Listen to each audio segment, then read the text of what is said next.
What does it tell you about this team? I mean, 4 overtimes played. Terry said that you guys just never quit. It just shows, that we got a lot of guys coming in ready. We know that we're a team that can score. We've been a lot better defensively this year, but we've had some adversity with Rolo going down, Nico going down, LA not being 100%.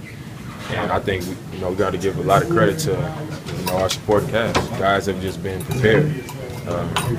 They've been working hard every day before practice.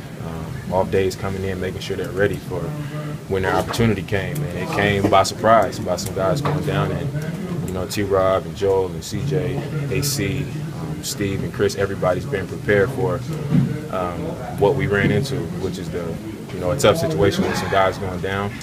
And I think because they've been ready, we've been able to win games. We lined up in the stack. I had an option either to go baseline off the screen or come to the top.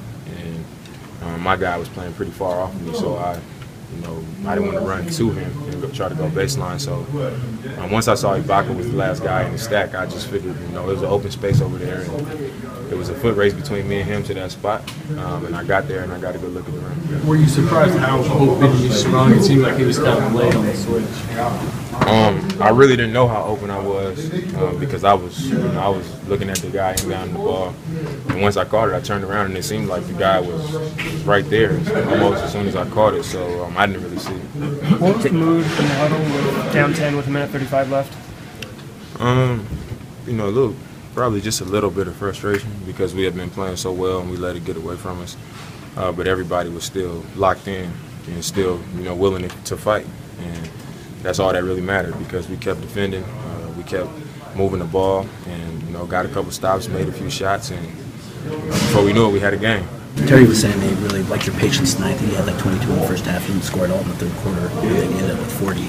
Well, in the first half, I was coming off pick and rolls, and I was trying to come off hard just to see how they would cover it, to see if maybe I could come off and get a jumper, or maybe I could come off and get the defense to suck in and find some of our shooters. And they weren't, the shots were there in the first half, so I took them. And in the second half, they started to trap really hard, and the weak side defenders started to rotate really hard. So, guys were making shots. Wes was hitting shots, Steve was hitting shots. CJ came in and hit some shots. So I was comfortable with giving the ball up and letting us move it around, and the ball kept moving. Steve found guys, Wes hit some threes, and eventually I was able to get back into it. It was just one of those situations where I had to be willing to give it up and just trust it. So it worked out for us.